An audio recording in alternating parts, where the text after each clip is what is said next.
This is Daniel, your Game Master and Master of Ceremony. This is Tori, and I play Dooley.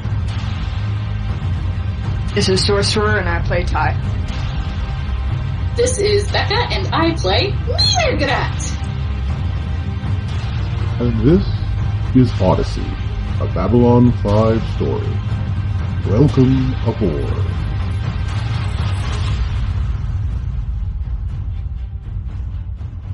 So did you hear this one? No, have you heard this one? Oh, I heard it from that Earther a little while ago. It's a very interesting story, a very good joke if told very properly. Good. Now, sit. So, a family goes into a talent agent and says, I have an act for you. What are you going? What the... I didn't even get to the good part yet. This is why I don't work with an agent. You can stay though. You over here. Come here. Come. You don't have to listen to the joke if you don't want to. You're here. Good. You're here to hear more stories about the pak'ma'ra Celestia and it being lost in the void and vacuum of space, yes? Good. Now, sit. Have a drink. Make sure your family are listening in closely. Very closely. Good. When last we left our crew, Ty had been transferred into the body of an ancient being 4,000 years in the past. Well, something else had her body. We'll get to that soon enough. Wait till you hear about that. That's gonna be good. Though not for the kids. I'll explain. However, she had devised a bit of a plan to escape and return back to her own body, or at least to her own time. This would involve books, this would involve gems, and hopefully involve her son that she must help escape from this torment as well. But that is not the only thing that is going on.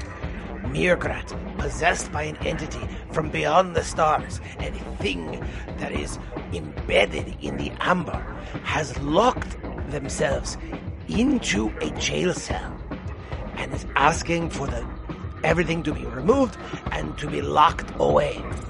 This is where Dooley comes in.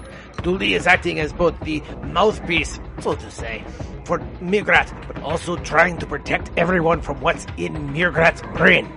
And that is where we lay our scene. But first things first. Craig! Where is my recording microphone? What do you mean it exploded? How does a microphone explode? Well, where is the other one? Where is the other good one for when we have the... What? It's set on fire and eaten. What could possibly eat a microphone? Oh, well, where is the backup? You traded it. Traded it for what? What in the heavens above, by the great maker, what could you possibly sell this traded for? An autograph picture of Eccentric Columbus, the triple-bested whore of Exotica 3. Okay, that I could see. Well, do we have the backup to the backup to the backup to the backup? Yes? At least something. Well, the show must go on. Now, unless there is any objection? Oh, I just remembered where I am. Okay, first of all, are you talking in-game or where you're currently sitting? In-game. I'm not that bad. But, okay, shit, I completely forgot that Mirgrat is full-on in jail without any air fresheners. Yes, full-on in jail without any air fresheners, psychically battling for control of its own body. I remember that I was psychically battling for control of my own body. Yeah, that was really hard to roleplay because I'm sitting there going, okay, I know this and I know this and I know this, but my character doesn't know it. So, throwing out the air fresheners was brilliant because Dooley would know something was wrong then. Oh, yeah. Thank you. It's like finding the priest who just, grabs his priest collar and kind of throws it out the window. Everyone's going to go, okay, something bad just happened. Let's take a look at that. So if I had to guess which one of us is possessed by a demon... So, let's see. You're possessed by a thing from beyond the stars in a jail cell, trying to figure things out. Just working up a big old stink. Both, by the way, that big old stink is both literal, physical, spiritual, mental, and psychological. Listen, pak'ma'ra takes stink very seriously. By the way, I think you just found a bumper sticker. So there's that. And we have Ty, who is still in the body of a strange Yithian thing from beyond the stars, in a planet that is slowly dying, surrounded by Vorlons who are not barricade, what's the word I'm looking for? They are... embargo. Thank you! They're embargoing the planet to make sure that none of the beings on the planet survive when the sun expands. 4,000 years ago, in the past, with your son, who is also in a strange new body, and trying to figure out how to get home before the sun goes poof, sometime in the next 4 days to 2 months. Good luck. And then there's Dooley. As far as you can tell, of the three, the only person who is not physically or mentally out of their body. Although, she may or may not be out of her depth. As you guys are also in a strange area of the universe, which you're not familiar with, right near a planet that is 3 planets interlocked with their rings, which technically on a physics level should never ever be. I don't know the dynamics of that. I haven't bothered to go to various sites to ask. I just thought it was aesthetically interesting. I have a friend who's an astrophysicist if you want me to ask her. Feel free. I'd love to know the answer to that. You know, also, NASA regularly answers gamers' questions. They have like PR people who do nothing but answer for writers and gamers. Damn. Okay, I'm gonna have to find that site then. Could you just type out the description of the thing I need to ask about so I don't get it wrong? You said you knew an astrophysicist? Yeah, one of my friends is an astrophysicist. Okay. He, whatever. Can probably, if they don't know the answer, they can find someone who does. Yeah. But I also know that NASA does it too, so. I went to a convention once, and NASA had a table set up, and I'm like, let's go find out why. And the reason why they did is because they regularly get questions from writers and gamers, so they basically set up a small little tiny PR division that handles that. There's literally a scene in The Simpsons that I saw fairly recently, because apparently I've been watching that for comfort, where they go to a sci-fi convention, and there's literally like Neil Armstrong, who's not getting a single signature because everyone's running to Doctor Who and Gort from The Day Earth Stood Still, and he's sitting there screaming, but this guy actually walked on the moon! So, yeah. To be fair, that's because, I would believe that more. I believe that for Neil Armstrong because you know that Buzz Aldrin would be getting a bunch of people lined up after he got, super internet famous for punching that moon landing conspiracy theorist. Yeah. Probably so. That's okay. I actually used to be part of a writers group here, and there was a woman who actually worked for NASA who was part of this sci-fi writers group. And she was intelligent, she was interesting, a little on the bland side, and then I realized she could not handle the concept of space opera. If it wasn't as hard science fiction gets, she didn't want to know about it. Everyone has their thing, I guess. Yeah. Well, the best part was that we were discussing over the concept of alien languages and futuristic swearing as a concept, and she actually said, if I see so much as an H word, I don't really like the book. And if I see one F word, I close the book where I am, and I put it away, and I never read it again. And I had to bite my tongue, because the first words about to come out of my mouth were, well, fuck that! Yeah! Another social situation perfectly handled. So, anyway...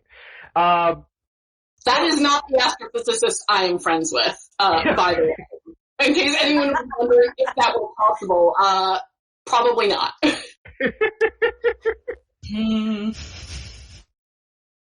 So like I said, we'll also let you here. Who should we start with? I suspect, though we left with the concept that with Ty, you had investigated the people writing the book, because you actually were seeing the book that you were transporting earlier on being written. You found out that some of the blue crystals that Alan Gibson was wearing are also over here, and they're kind of acting as a temporal communication, where thoughts can be embedded into the crystal out, but then because they go out, it resonates back at a certain point. So time is this weird, again, fourth dimension, timey-wimey, wibbly-wobbly thing, but essentially they could communicate with a different timeline very easily at any point in the time. But they're using the crystals to do it. And then you said you had this, and you went, I think I got an idea, and then you went back, but your kid said, Mommy's got an idea. So It is the most half-baked idea ever, because I'm not gonna lie, I barely understand what you're telling me, so I'm just gonna go with Ty also barely understands what's going on. This is not her specialty. Exactly. It is perfect. You're not playing a scientist, you're not playing a temporal engineer, you're not playing a Time Lord, you're playing a truck driver, essentially, and you're in the middle of Doctor Who level quantum mechanics, temporal physics, and you're going, okay, I've got an idea. And for all I know, that idea could involve a shotgun and duct tape, and again, it would still be in character. Oh, if Ty had a shotgun, she would be trying to use it right now. I don't even know if she knows how to use a gun, technically, but she'd give it a shot. You just point it and pull the trigger, I guess. Exactly. You just get close enough that you don't have to worry about aim. All right. Did you want to have time to think about this plan, or so we can go with everybody else, or did you want to start the game off today? I'm giving the choice out because I know everyone's kind of split off right now. Yeah, I can start. I'm not doing that much thinking, to be completely honest. Ty wouldn't think about this that much either. She doesn't really know what's going on. She's just doing stuff and hoping it works. Also, some plans are just better the less you think about them. This whole situation is not something that lends itself well to thinking, I feel like, so... Best-laid plans of mice and men, so don't think about the really well-laid plans of mice. That would be Mouse Guard. Different system. Don't make me have to bring out the furry pirates. I will. Alright, so, what is Ty planning to do? Ty's planning to wait for nighttime? Okay. And then sneak out and try to figure out where people keep these blue crystals, because she figures there's a warehouse or something. Okay. Get one of them. And then go back before anybody notices. Right. So you're going to try to figure out how to get your hands on one of the crystals, whether by a storehouse or some other method, and then figuring it out. Okay. Also probably try and get some magazines or something for her kid to read so he doesn't die of boredom. That's probably true. Though I don't think for the species that have hands that are claws and trumpets, a concept of a magazine is currently there. Books are, apparently, but magazine, a little strange. So, okay, give me an investigation roll. Ah, yes. Let's see. Would that be appraise, intrigue, investigate. Never mind. Found it. There it is. Yeah. This is gonna be bad. Hey, it's not your forte, and you know it's not your fate. You are really out of your depth, but this also adds to the gameplay, so run with it. No, it's hilarious. Let's see. Yes. Oh, boy. Oh, well. Okay. So, I can tell you one thing you did find out, by even just trying to ask around a little bit, because most of the people there are, for lack of a better term, very friendly. They're not insisting. They're not gruff. They're just they kind of assume that you're part of their association, and you just look different. But when you ask things like, I've been waiting for hours, when does nightfall happen? The general reaction is, night. Oh, the dark time. Right.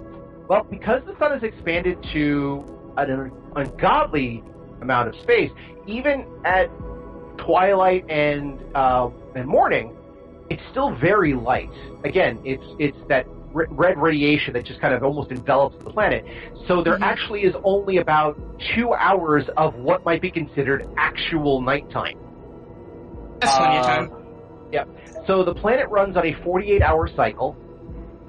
So basically you've got a window of 2 hours at some point to figure out where blue crystals are. Now, you spent most of the day so far trying to keep an eye on where these crystals might be coming to.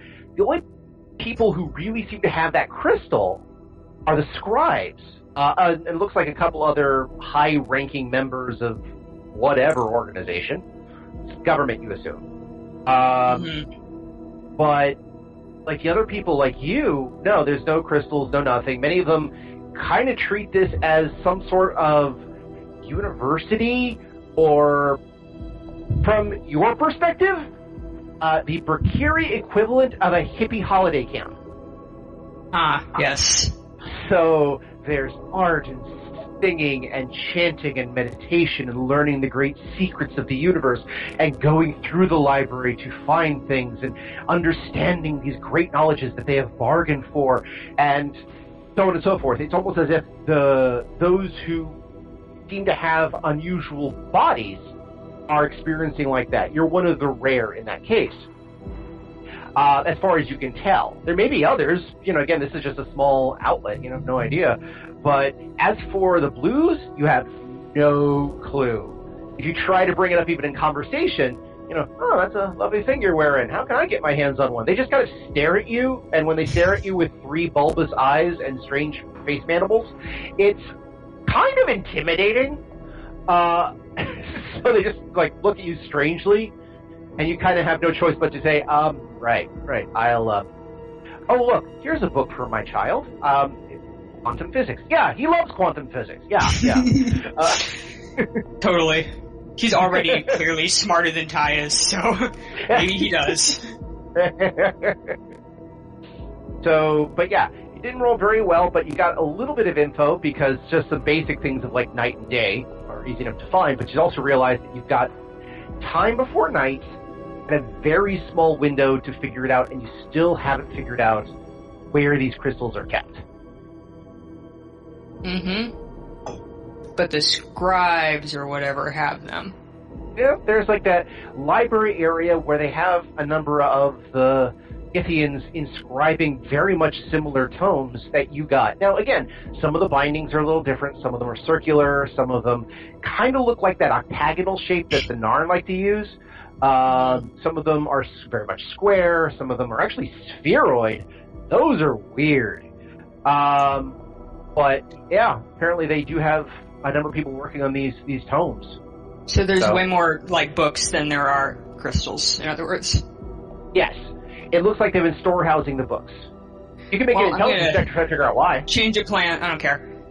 Not like I care. Personally, I'm interested, but Tide would not care. Yeah. Change of plan. She's going to try to steal one of the books because it's easier, and people are probably not going to notice that immediately. Okay. All right. So I'm going to need a couple of rolls to see how this goes. Let's start with...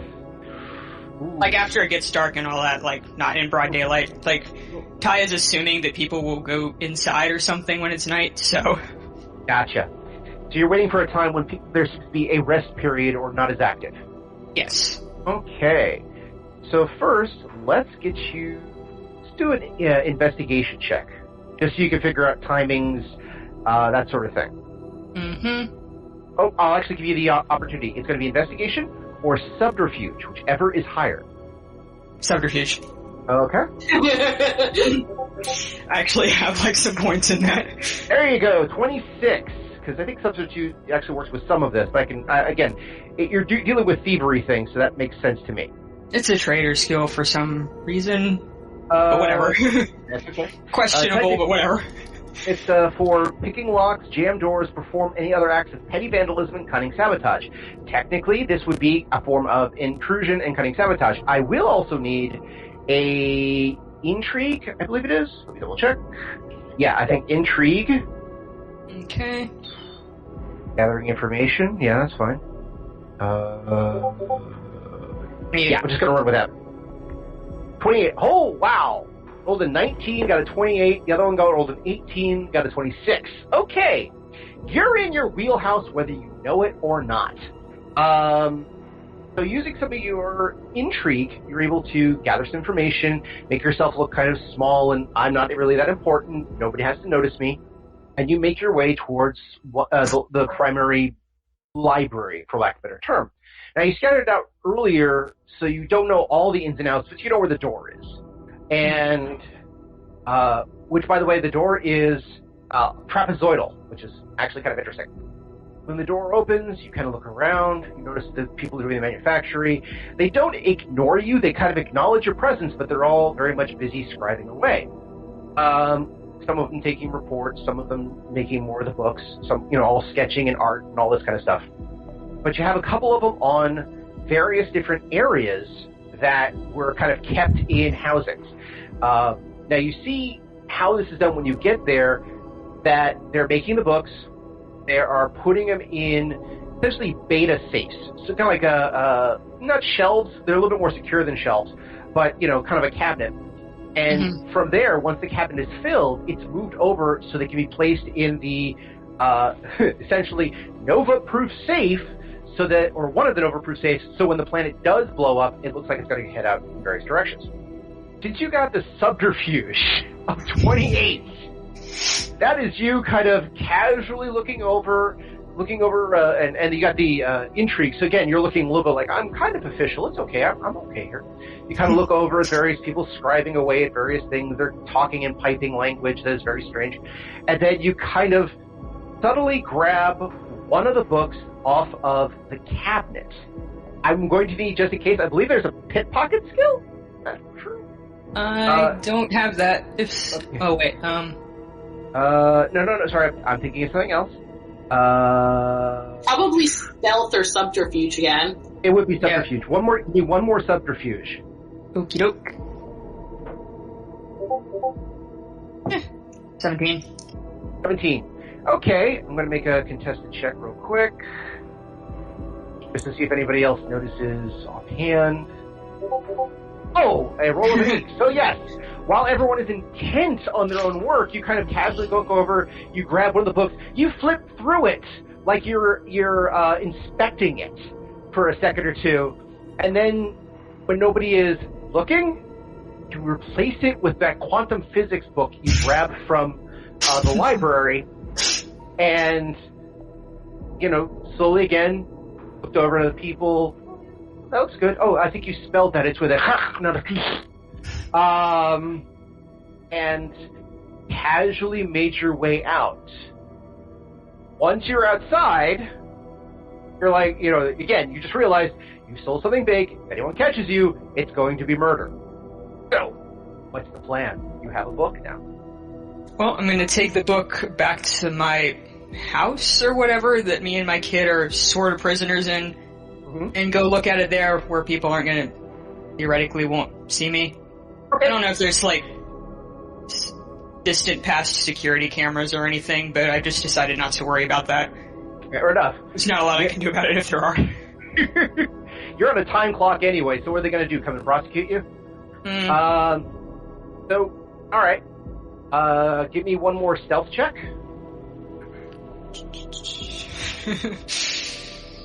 Dun, dun, dun, dun, dun. You want stealth or subterfuge? Stealth, in this case. Subterfuge is something else, but yeah, I want stealth. 15. Okay. You don't, walk and whistle so nonchalantly that it draws attention, but you do your best to kind of do the nothing to see here, just walking along, pay no attention. And to the average person, it seems to be okay. Again, they're all doing their thing, they're singing, they're laughing, all the rest of that. So, you make it back to your house, your domicile, more correctly. It's kind of an apartment, sort of, except it's all made out of adobe and kind of weird, so there's that. You get in there, and the last time you left your kid, he was kind of reciting some numbers tables to himself and doing calculations on conversions of different currencies. Now he's kind of drawing on the wall with whatever he can find, just trying to find anything to change up the space, because these walls are pretty barren. Mm-hmm. So you're going to try to read the book. Here's where we get. Is it correct? I guess so. Yep. Okay. I don't know what else to do with it. All right. Crack it open. Crack it open. I'm going to need a couple of checks. The first one is a will save. Let's see. Okay. 16. Okay. Again, you open the book, and it kind of hurts the back of your brain for a second. Not the I see everything, but it's not quite the full blaze of light you got the last time you opened the book, but it's that similar feel. This is a weird connection.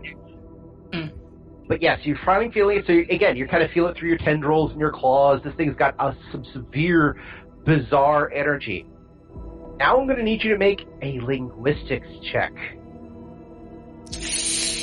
Yep. Let me see. It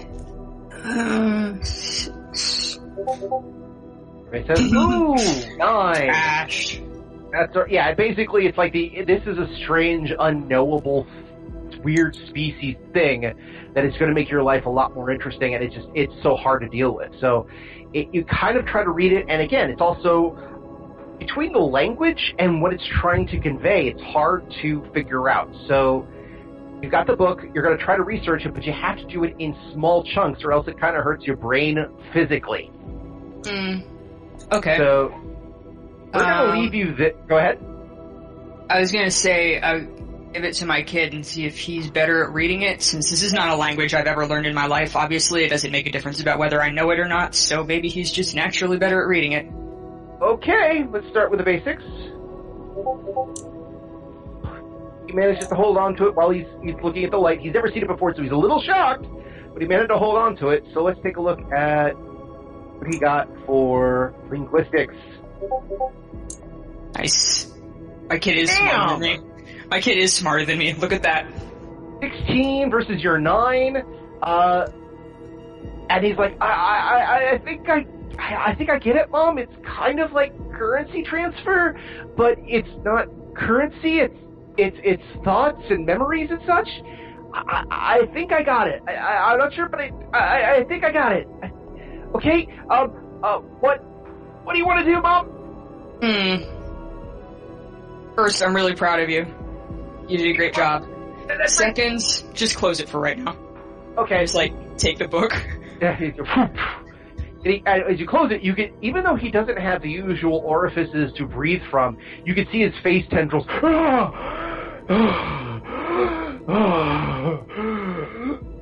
It's whatever it was. This was an effort.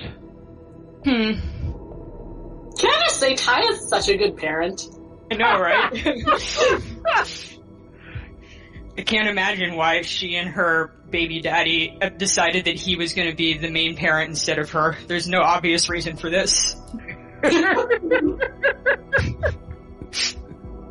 So, you got this as you hold your son for a second, make sure he's, okay, and he breathes hard. And he's like, okay, and you hold yourself close and make sure he's okay.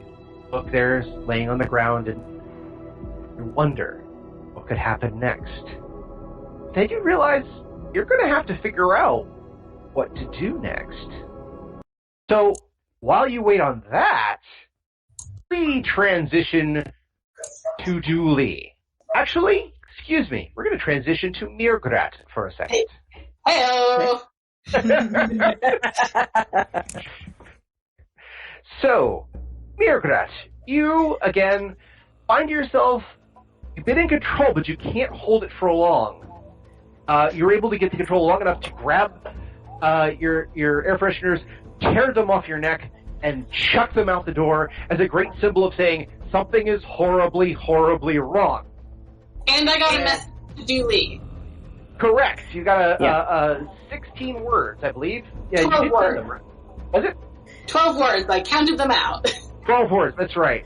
And I can go back to the recording to find out what those words were. Because I don't think you don't actually have them with you, right? You didn't actually count that. You still have your record of what you said, correct?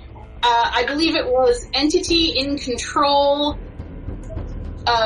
do not trust something something. I wrote it all out on a piece of scrap paper, which I then later threw out when I was cleaning off my desk. So A That's plus fine, there, good desk hygiene, bad podcasting. That's okay. If, let's just say the two go hand in hand. I've seen podcasters recording. Ooh. So, and my desk is currently littered with gaming books, computers, and action figures. So, you know, there's that. And tea as far as the eye can see. So, you sent out the message to Dooley, and that was kind of the last thing you could do before the entity kind of pushed you to the back, but didn't actually grab the reins. And you can't tell if this is intentional or not. But for the moment, the body that is Mirgrat, it's patiently, hands folded in the lap, and rocks to and fro just a little bit. But other than that, no actual motion seems to be happening whatsoever. I mean, other than breathing and that sort of thing. So, aside from being in literal jail, I'm also in brain jail now. Something like that. More, let's just say, brain limbo. I'm pretty sure that's the same thing as brain jail. Like, I'm not gonna be like, I'm not gonna be like splitting hairs to be like, oh, being taken to a CIA black site isn't technically being, like, come on. Well, let's just say it's not actively destroying you, your reputation, or anything else with the pak'ma'ra or your relationships with your friends. It's not doing anything. So, but you're not in control either. So, again, not absolute hell, limbo. You have I said jail, brain jail. Either way, okay, I get you, but yeah. So, alright, but you're in brain jail. So that's a good question. What now? I mean, honestly, I think, like,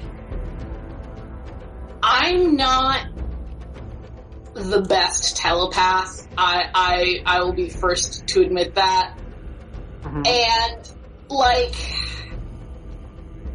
honestly, I think I'm just gonna, like, bide my time. Because realistically, I know I can't take this thing in a brain fight. I have tried, and it hasn't gone great. So I've quarantined myself, and I have gotten a message to someone who can possibly either do something about it or find someone who can.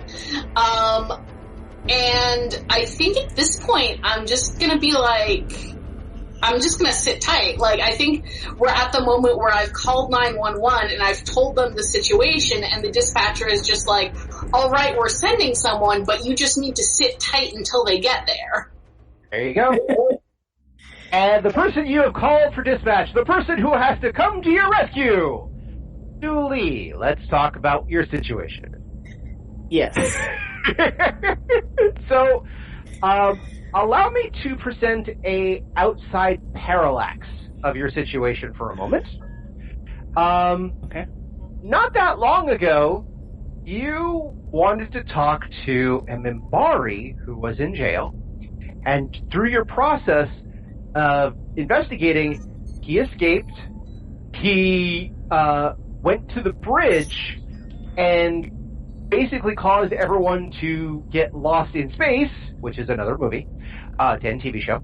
He got lost out there, had some sort of light being, you know, Vorlon-esque, seemed to come out of it for a second, and then when taken off the bridge, because you're trying to be helpful, you go to find your friend, who you follow into the jail as it whips off its things and basically announces to everybody something has gone radically wrong, don't trust me.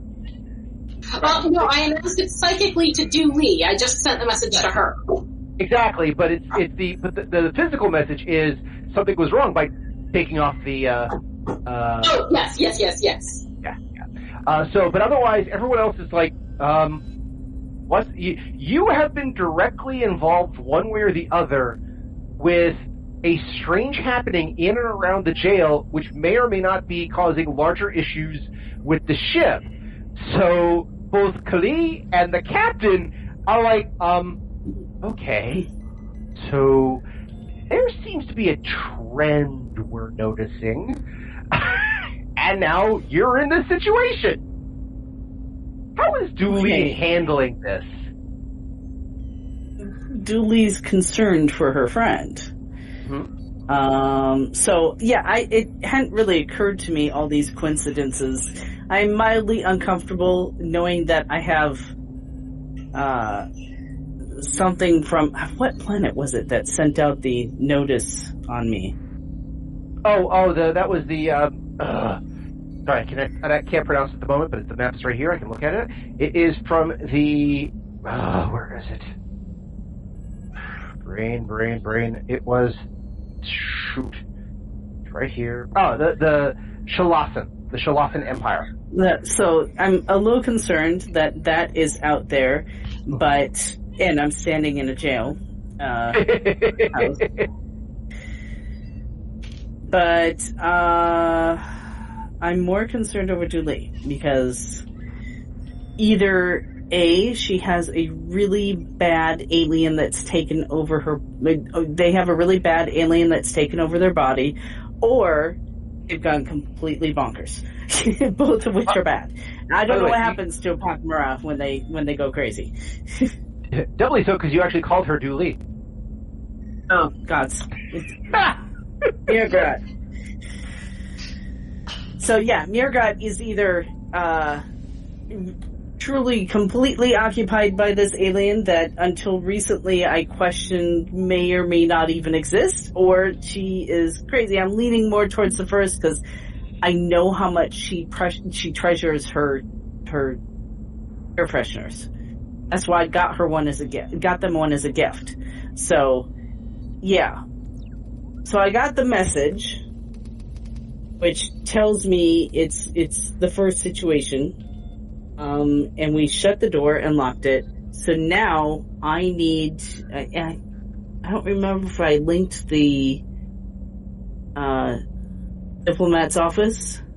I think I did. I believe you did, yes. So now I am just waiting for at least one other pak'ma'ra to show up. Okay. And I'm just kind of pacing back and forth in front of the jail cell. Okay. But while you're pacing and waiting for other pak'ma'ra to come to the assist, as I said, the captain and the security officer are a little puzzled as to what's going on and would very much like you to educate them. Well, remember, I had this conversation with the security person. Mm-hmm. And I explained what was going on. I just left out Benny. Benny? Yeah. And explained how it all started because I was officially tasked with tracking down the source of the drug. I explained, how we found the pak'ma'ra's stomach contents, and then the alien showed up, and all the pak'ma'ra died, and then we tracked it to that location, and now that I think about it, Mirgrat was acting a little strange back then, but it didn't really occur to me because, well, anyways, so... As what is strange?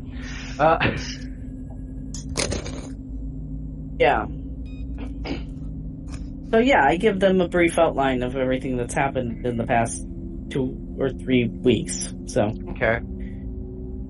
So after giving the captain the rundown as to what's what and how's that and what in the heck now, captain just kind of blinks for a bit and says, "Normally I would think you are absolutely off your rocker if it wasn't for the fact this situation has simply occurred to us and we are in the middle of what might be considered absolute nowhere. So, do you think that the thing inside your friend know where we are? Or do we have to somehow or another get it out of the Minbari. Out of character question. Mm-hmm. We got sent to the middle of nowhere because the Minbari pushed some buttons, or because the Minbari threw me against the console? Technically both, but it was more like, okay, you've seen the movie Flash Gordon, right? Yes. Okay. They were already in the rocket ship. They were already prepped to take off, and it wasn't until Flash, in the fight with Zarkov, threw Zarkov against the launch button that it actually happened. So technically both things you said were true, but one is cause of the other. Does that make sense? Mm-hmm. If he hadn't redirected things before your head hit the launch button, if you're in and your head did the launch button, it would be just in normal space with a beacon. If you had, so yeah, you get the idea. Yep. Okay. So, I don't know. Certainly, Captain, I don't know anything about the alien in her head, and I don't know how to separate them. You could ask it, but I doubt it's going to tell you. I have no idea of its motives or any of that. So you're better off starting to question the Minbari. Try not to cause an international war. But I've also sent for the pak'ma'ra diplomat to see if they can help us. Okay.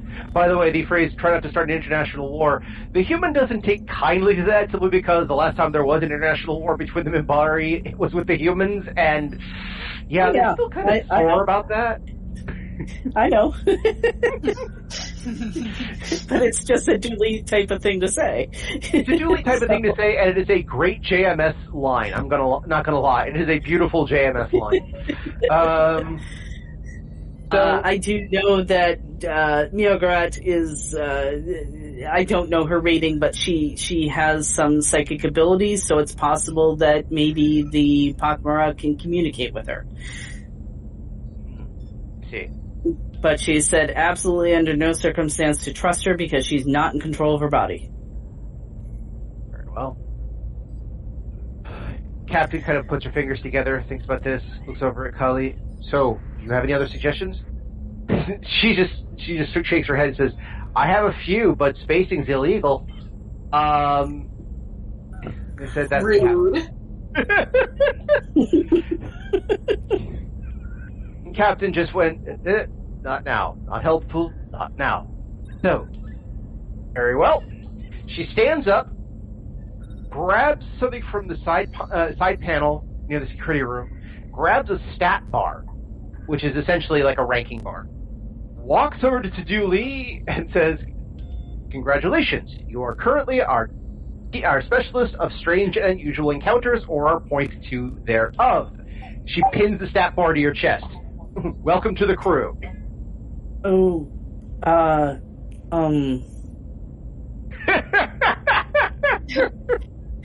Okay. If you understand, Julie, and I believe Kali could explain it a little bit better, we are so far out of our depth on this one, we need any sort of guide. And even if the guide is someone who has been there for 2 minutes longer than we have, that's still 2 minutes more data than we have currently. So congrats, you're now part of the team. Help us figure this out. If you need resources, everything else, that's fine. If you need us to help with what's going on with your planet back home when we get back, that is fine. I would more than happy to put in a recommendation. But we need help, and you are it. Happy to help. So I'm looking around, waiting for the pak'ma'ra diplomat to come and rescue me. Kali, when the captain just kind of like salutes you and then leaves, Kali looks over and does the whole "hello" clap. "Welcome to the team, bridge crew." She says, "Don't worry about it too much. This captain is tense, and I think she has a couple of issues she's not telling us, but she'll keep us alive. She has faith that you will know something we don't, so have faith. This is what the Book of Jaquan tells us." That is true. You are right in reminding me so. Ah, good. stumbles up. Again, you're noticing she has that limp of some type. She says, "Good. I've been in stranger situations, but not by much. And I feel that you've got more information on this." So she sits down. "You filled me up in everything you know. Help me fill in some details." And she asks about, where you were, who you talked to, some various things. You don't mention Benny, but do you mention the Black Door? Yeah, because it's important. Okay. You mentioned the Black Door. It's really a core part of this. Okay, and Joey, I'm assuming, yes? Yes. Okay. So during But the I interview, stress the fact that I was only there because I was tracking down the drug. she holds her hands up and says, I understand undercover work.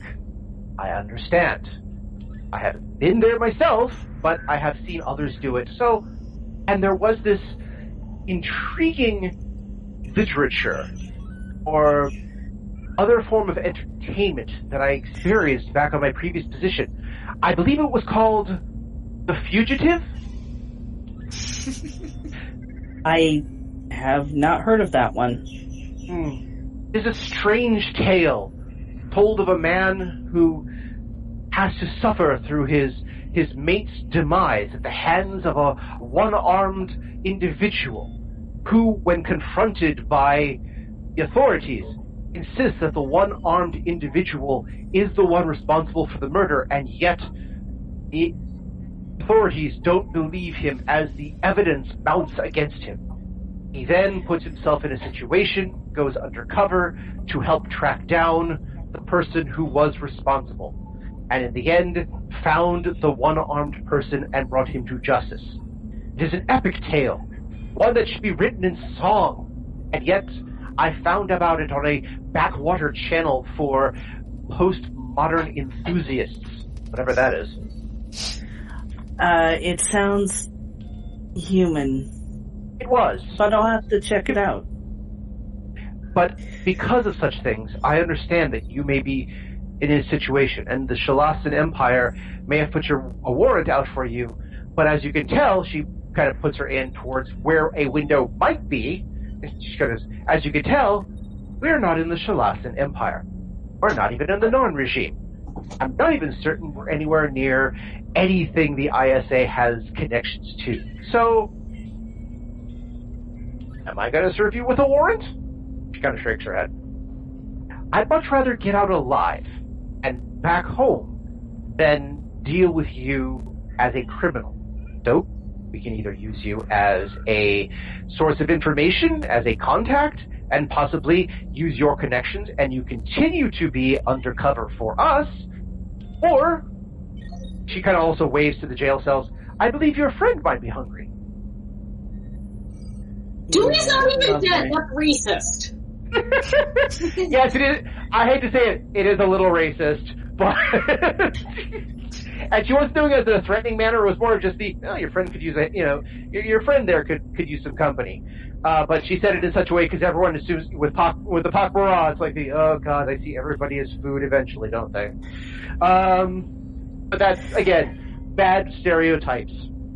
Yes. So, well, I am happy to help, especially since it will help with my original problem.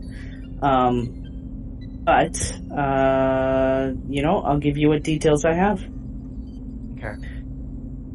So, as you're talking, one of the other security officers comes in, and he looks over looks over at the chief, and he says, all right, chief, we gotta, people were starting to worry a little bit, so we shut down the external cameras, but we still got viewports. People are getting a view in. So far, we've been spreading the idea that this is a port of call that's just not on the docket. Everyone seems to take that as read. She's like, okay, good, Chuck, you did good.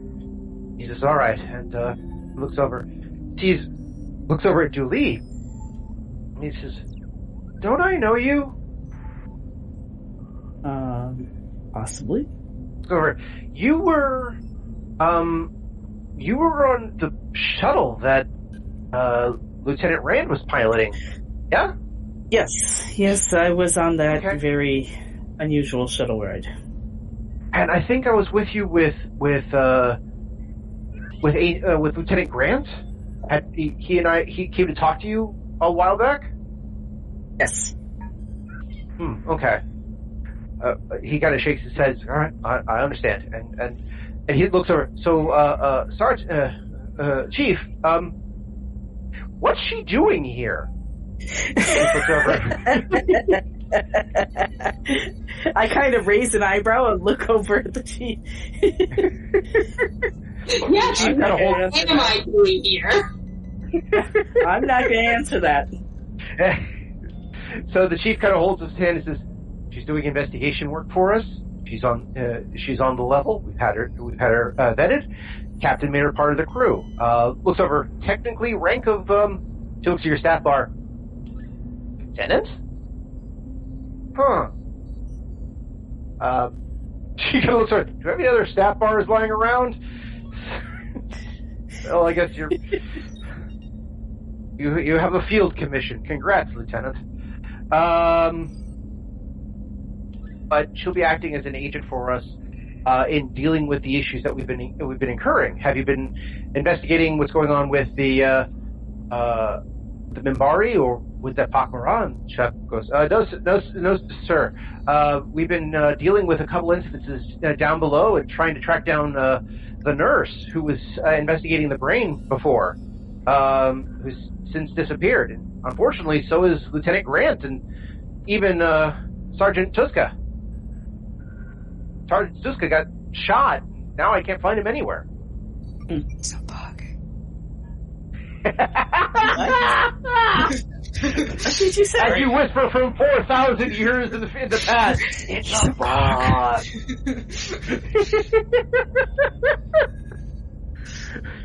Sorry, pretend that didn't happen.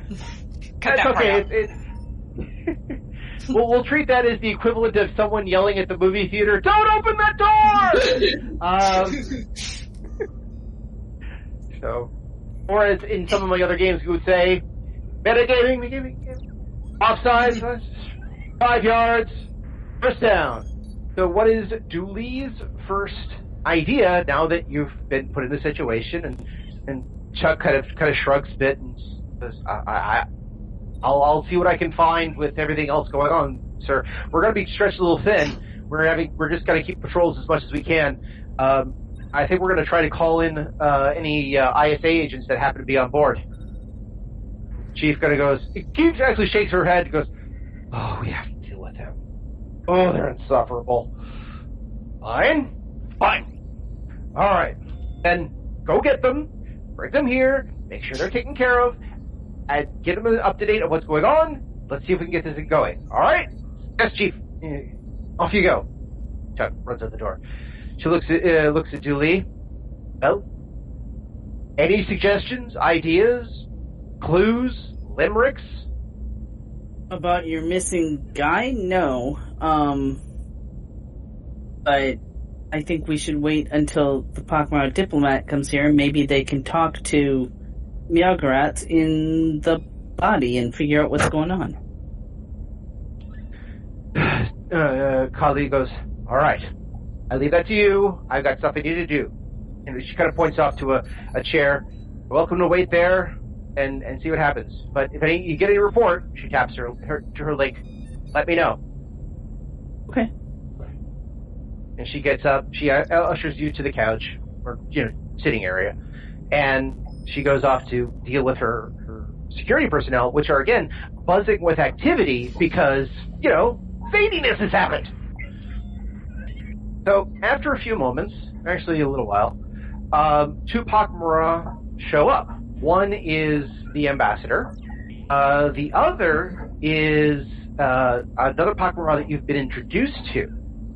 Ooh, I have to pull up the name again. It just went right out of my head.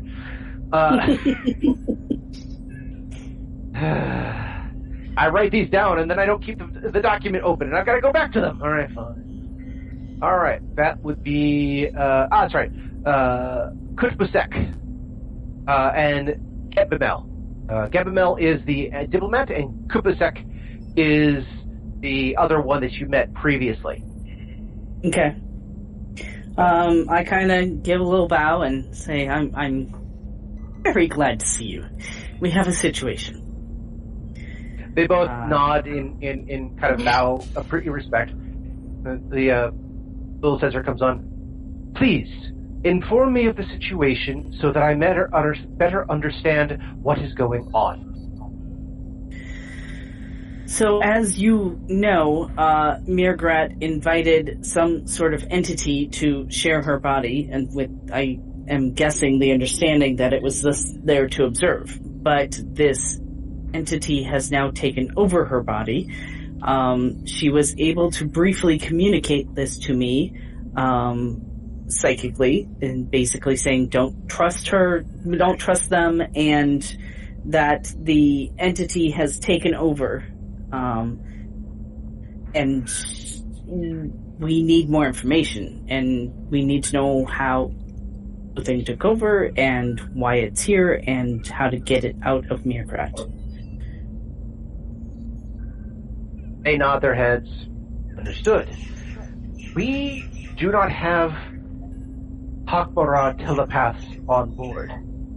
There is a standard telepath that is usually brought onto ships such as this for negotiation purposes. A corporate-issued telepath. It might be of some assistance, but I could not tell you what power level they are at and what power level Mirgrat or her inhabitant may be facing. Okay. Well, let's see if we can talk to this other person. I see. Let me make some inquiries, and I will have them sent here. They bow and move off. The other one, Kurt Busek, stays behind for a moment, allows the diplomat to leave. He looks over. I have another idea, perhaps. It comes to my attention that on a vessel this large, that is, again, dealing with crime and colonization on a planet far away, where there are those who are trying to start a new life, this may bring a particular individual who might be interested in this situation. Okay. Are you familiar with the term a blip? Only when piloting.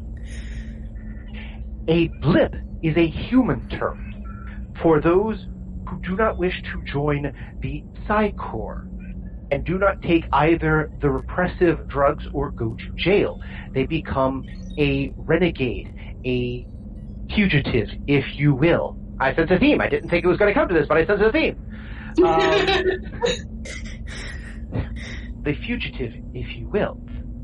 There is a chance that there is a blip of some power who might be on ship disguising themselves as a normal person in hopes of evading capture. Okay.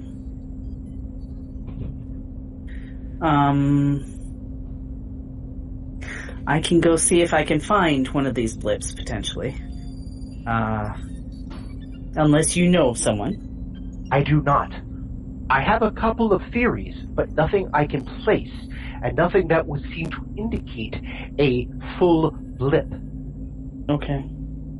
Alright. So, I'll turn back to the... What is the officer's official title? Oh, Chief? Chief. Yeah, Chief Kali. She actually left a bit. Remember, she actually went off. That's right.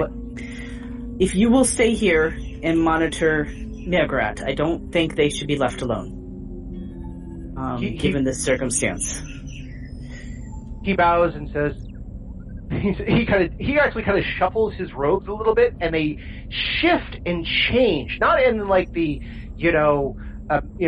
quick change artist, but more of like transitioning from business suit to tuxedo, but the pak'ma'ra equivalent. Okay. But he kind of does the... Of course, I am more than happy to help my flock in understanding the great ways of the universe. Give me a quick intelligence check. Yeah, I have no idea what he's saying. What I keep getting my genders wrong with pak'ma'ra. It's okay. Let me see. Intelligence plus, okay.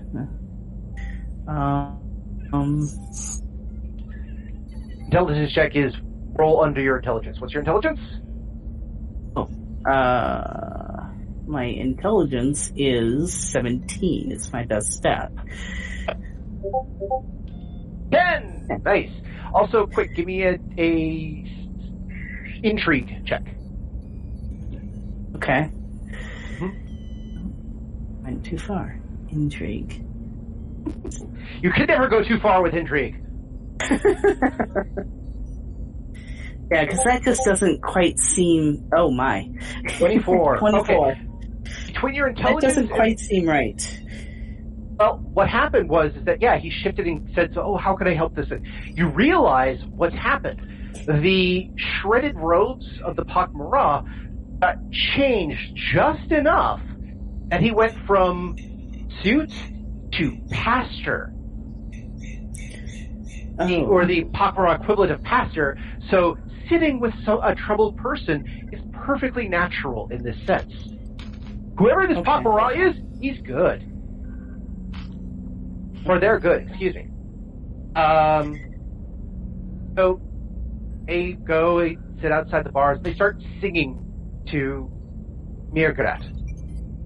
After a few moments, a nerdy young man, big glasses, head kind of disheveled, but wearing a decent suit, pair of gloves, and the giant Psy-Core symbol on his chest, kind of walks in and says, "Hi, my name's David. I'm here as a representative of Psy-Core, and I'm available for needs for your telepathic needs. In any case, I am rated as a P rating 5. How can I help you?" David, so we have a unique situation here. I gestured towards Mirgrat. This is my friend, Mirgrat, and they have an alien entity occupying their body. There's a pause for a second. David goes, "Are you sure they need a telepath?" We need to communicate with Mirgrat, and the alien entity is not allowing this at the moment. He runs his tongue over his teeth like he's processing it. Mirgrat was able to get me a very brief, short message telling me not to trust the alien, that the alien has taken over the body, and not to trust them at all. So I want to, and then after that was silent. So I want to try and communicate with Mirgrat. Okay. He kind of bows and says, "Okay. Again, are you sure they need a telepath and not, say, a psychiatrist?" Let's just see what you can do. Okay. Normal rates apply, but I'm more than happy to try it out. Okay. I believe, and I turn to the spiritual advisor and say, I believe the pak'ma'ra will handle the pricing of this. The spiritual advisor looks over and says, "I believe a credit can be given for my order. So please tell me what the tab is when this is done. Thank you." He bows and says, "Of course, Pastor Highness, good sir." You can tell this guy is so out of his depth. It's just kind of funny. He just okay. So I need a face-to-face contact with the individual. He kind of looks inside the bars, outside the bars, inside the bars, outside the bars. Which one?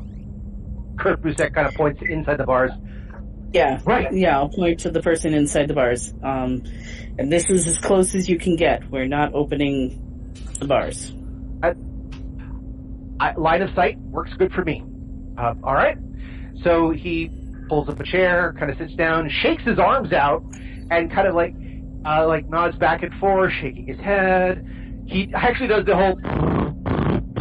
Okay.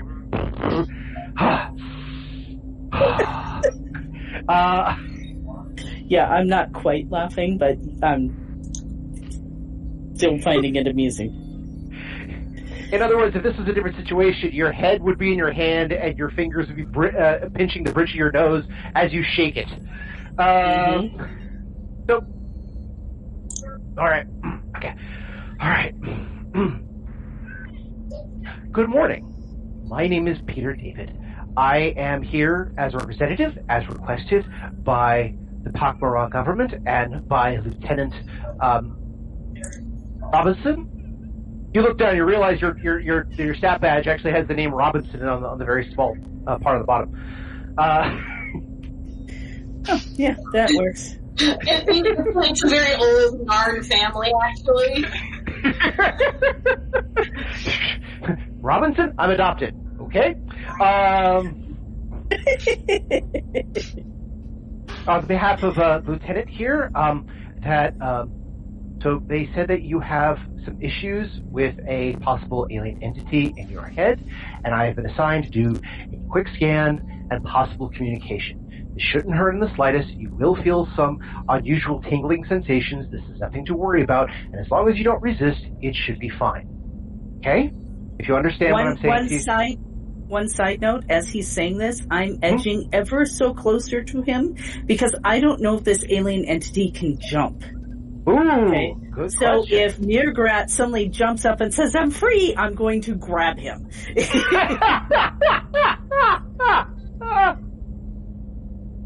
So he shakes his limbs out, gets his eyes focused.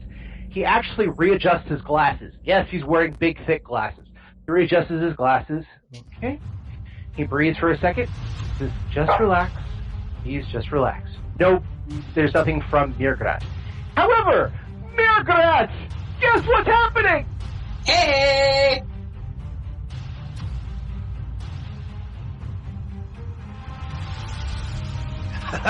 No, I know. You were thinking maybe that I would instinctively say, yes, this is where we continue. This is how we continue on with what we're doing. But no, this is a good place for a cliffhanger. So join us next time. Return to us when Mirgrat would engage in a game for their very soul. Until then, can I tell you a joke I know about this one strange fellow from Nantucket? Oh, wait. Oh, what are you doing?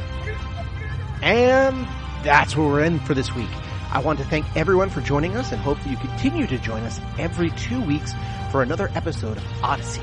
If you have any questions, comments, constructive criticisms, or just want to say hi, then you can find us at temporalplaygrounds.com/Odyssey or email us at temporalplaygrounds@gmail.com. Or now you can follow us on Twitter at OdysseyB5DM.